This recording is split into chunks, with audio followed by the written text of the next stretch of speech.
7월 20일 수요일 뉴스동아의 온라인 큐티를 시작하겠습니다. 오늘 큐티의 본문 출애굽기 2장 11절부터 25절까지고요. 제가 오늘 읽은 말씀은 14절, 15절의 말씀입니다. 그가 이르되 누가 너를 우리를 다스리는 자와 재판관으로 삼았느냐? 내가 애굽 사람을 죽인 것처럼 나도 죽이렸느냐? 모세가 두려워하여 이르되 일이 탈로 되었도다. 바로가 이 일을 듣고 모세를 죽이고자 하여 찾는지라. 모세가 바로의 낯을 피하여 미디안 땅에 머물며 하루는 우물 곁에 앉았더라. 아멘. 오늘 여러분들과 함께 내 부끄러움이 다 드러나 견딜 수 없어서 도망가는 것 괜찮습니다. 그러나 라는 제목으로 큐티를 나누도록 하겠습니다. 샬롬.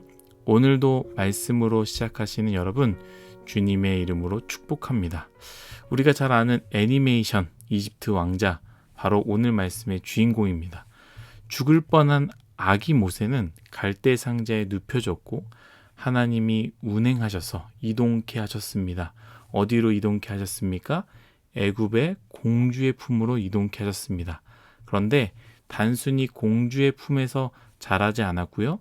공주가 이 모세라는 아이를 데려가면서 유모를 구하는데요. 바로 모세의 엄마를 유모로서 데려갑니다. 모세는 애굽의 왕자가 되지만 동시에 히브리인, 곧 이스라엘의 피가 흐르는 그 정체성을 가지고 삽니다. 많은 것들을 배우면서 동시에 유모지만 실제로 모세의 엄마인 그 엄마로부터 히브리인 교육 방식으로 끊임없이 내가 누구인지를 배웠을 것입니다. 그런데 이제 모세에게 하나의 큰 사건이 일어납니다. 바로 애굽이 자신의 동족 히브리인을 괴롭히는 모습을 보게 되는데요. 모세는 그것을 보고 참지 못해 몰래 그 애굽인을 죽입니다. 그리고 이튿날 이번에는 애굽이 히브리인을 괴롭히는 것이 아니라 히브리인과 히브리인 서로 다투는 장면을 목격하게 됩니다. 그래서 모세는 가서 말리려 했으나 그 히브리인이 이렇게 말했다라는 것이죠. 오늘 본문 제가 읽은 말씀이죠. 14절의 말씀입니다. 그가 이르되 누가 너를 우리를 다스리는 자와 재판관으로 삼았느냐? 내가 애굽 사람을 죽인 것처럼 나도 죽이려느냐? 모세가 두려워하여 이르되 일이 탈로 되었도다. 아멘. 이 일이 급속도로 퍼져나갔고요. 이 소식을 들은 바로가 모세를 죽이기 위해 모세를 찾습니다. 그래서 모세는요, 바로의 낯을 피하여 미디안 땅에 머물며 광야의 삶을 살게 되었다라는 것이죠. 저는 여기서 여러분들과 하나를 나누려고 합니다. 바로 모세가 바로의 낯을 피하여 도망했다라는 거, 이 부분을 여러분들과 나누고자 하는데요. 이 부분을 묵상해 보면요, 어디서 많이 들어본 이야기인 것 같습니다. 그래서 제가 말씀을 찾아봤는데 창세기 3장 8절 말씀입니다. 아담과 그의 아내가 여호와 하나님의 낯을 피하여 동산나무에 숨은지라. 아멘. 또 한 절 있습니다. 창세기 4장 16절입니다. 가인이 여호와 앞을 떠나서 에덴 동쪽 논 땅에 거주하더니. 아멘. 둘 다 하나님께 죄를 범하고 하나님을 피하는 장면입니다. 여러분, 저는 오늘 말씀을 묵상하는데요, 참 은혜가 되었습니다. 여러분들에게는 은혜가 될지 안 될지 모르겠지만 제 개인적으로는 참 은혜가 되었습니다. 세상에 어려움을 만나고 세상에 참 힘든 존재를 만나게 될 때, 나를 어렵게 하고 나를 힘들게 하는 존재를 만났을 때, 혹은 내가 연약하고 내가 실수하고 넘어지는 일로 하여금 도망가거나 쓰러질 때가 있습니다. 물론 우리가 강하여 그들과 맞서고 혹은 나의 죄나 나의 실수를 직면하고 용서를 구하고 꿋꿋하게 서는 것 반드시 필요합니다. 우리가 나중에 그렇게 되기를 저는 간절히 바랍니다. 그러나 우리 인간은 연약하지 않습니까? 죄에 대한 두려움, 넘어짐에 대한 두려움, 나에 대한 평판에 대한 두려움, 저 사람은 나를 어떻게 생각할까? 내가 이렇게 했는데 저렇게 했는데 나의 치부가 다 드러나고 내 실수가 다 드러나고 나의 잘못들이 다 드러났을 때 저 사람은 나를 어떻게 생각하고 나에게 어떻게 손가락질하고 있을까? 라고 우리의 마음을 사로잡을 것입니다. 그래서 우리는 도망갈 때가 있습니다. 그냥 그 자리로부터 피할 때가 있습니다. 저는 이렇게 이야기하고 싶어요. 여러분, 괜찮습니다. 숨을 못 쉬겠는데 어떻게 하겠습니까? 일단 살아야 하지 않겠습니까? 물론 더 건강하여 혹은 더 성숙해지길 소망합니다만 저도 그럴 것 같아요. 감당할 수 없는 나의 잘못이 드러나면 누가 버티겠고 누가 끝까지 고개를 들며 함께 할 수 있겠습니까?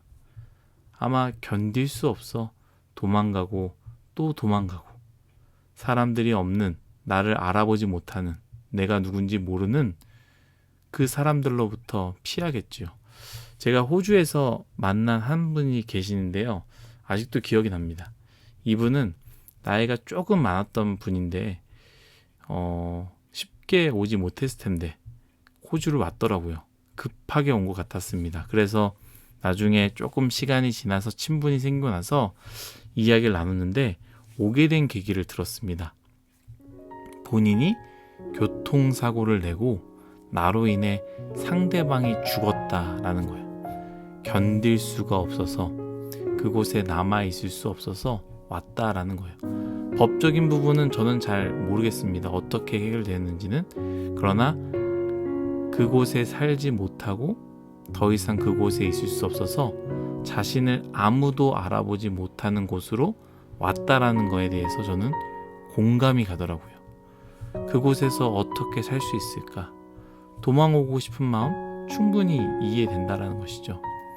사랑하는 뉴스송화 여러분, 정말 인생의 최악의 상황으로 무너지고 쓰러지고 부끄러운 일이 있어서 피하고 싶고 도망가고 싶다면 여러분 괜찮습니다. 그러나 하나님만큼은 피하지 마십시오. 하나님의 낯을 피하지 마시고 하나님의 얼굴은 피하지 말라라는 것이죠. 모세 자신의 죄가 다 드러났습니다. 이것으로 자기는 죽음을 당할 것이라는 것을 알고 도망갔습니다.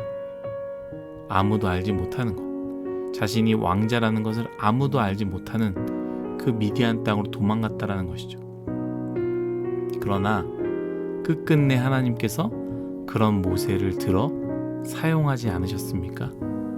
그러나 제가 읽었던 아담은 죄를 짓고 하나님의 낯을 피하려 했고요. 심지어 가인은요, 아벨을 죽이고 아예 하나님의 앞을 떠나 영원히 하나님이 없는 삶을 살았다라는 거예요. 여러분, 사람을 피하고 세상을 피해도 살 수 있습니다. 그 사람이 바로라 할지라도 이 세상을 좌지우지할 것 같은 내가 일하는 이 업종에서 엄청난 영향력을 가지고 있는 사람이다 할지라도 그 사람을 피하고 내가 살아가고 있는 이 세상을 피해도 여러분 살 수 있습니다. 그러나 하나님을 피하면 살 길이 없다라는 것이죠. 영원한 어둠뿐입니다. 새로운 희망도 소망도 없습니다. 여러분들이 어떤 실수, 어떤 잘못, 어떤 부족한 모습이 있어도 하나님을 꼭 붙잡는, 하나님의 곁에 숨는, 하나님과 함께 사는 그러한 인생이 되기를 예수님의 이름으로 축복합니다. 사실 오늘 여러분들과 이스라엘의 부르짖음을 기억하시고 들으셨고 돌보셨다라는 말씀을 나누려고 했는데 시간이 너무 많이 지나가서 이것으로 오늘 큐티는 마무리하도록 하겠습니다. 여러분들이 큐티를 나눠보시면 좋을 것 같습니다.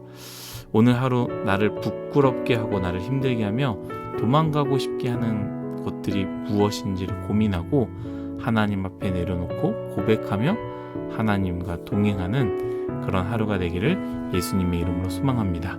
기도하겠습니다. 하나님, 모세가 잘못하였고 그 잘못이 드러났을 때 도망가였습니다. 하나님, 우리도 모세처럼 우리의 잘못들이 드러날 때 우리는 어떻게 하겠습니까? 견딜 수 없어서 사람들이 나를 알아볼까봐, 손가락질할까봐 이곳을 피해서 도망가야겠다라는 생각이 많이 들 것입니다. 정말로 살기 어렵다면, 숨 쉴 수 없다면 도망이라도 가야겠지요. 그러나 오늘 말씀 함께 나눴던 것처럼 하나님만큼은 피하지 않는 인생, 하나님을 피하지 않는 인생, 하나님의 낯을 피하지 않는 인생, 하나님만큼은 붙잡는 인생, 그러한 인생이 될 수 있도록 하나님 은혜 내려 주옵소서. 감사하며 예수님의 이름으로 기도드렸습니다. 아멘.